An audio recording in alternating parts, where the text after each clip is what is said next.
Hi everyone, this is Stuart. At Trafalgar, we believe accessories aren't just details. They're defining elements of a man's wardrobe, and few accessories are as quietly powerful as the belt. The right belt brings everything together, adding polish and the finishing touch to your look. That's why we offer a wide range of belt straps and buckles, designed to let you build a belt that reflects your own sense of style. So today we're going to walk you through exactly how to attach both harness and compression buckles to our premium leather belt straps. Let's start with the classic harness style. This is the most traditional style, featuring a prong that fits into holes on a belt strap. Begin by unsnapping the leather tab on the belt strap.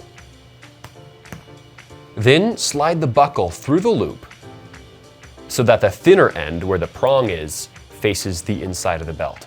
Be sure to line up the middle bar of the buckle with the center hole in the strap so it will function properly. Finally, snap the leather tab shut. And that's it, you've attached your harness buckle.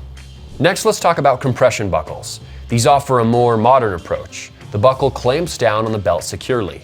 No holes, no prong, just a clean, seamless finish. Start by unsnapping the strap just like before.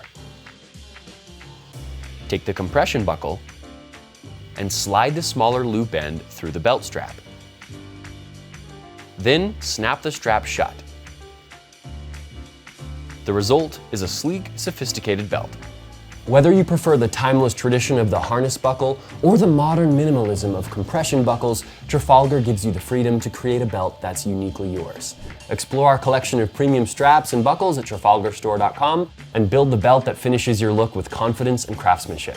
Thanks for watching, everyone. If you found this tutorial helpful, give us a thumbs up and don't forget to subscribe for more guides and tips from Trafalgar. Until next time, keep elevating your style game.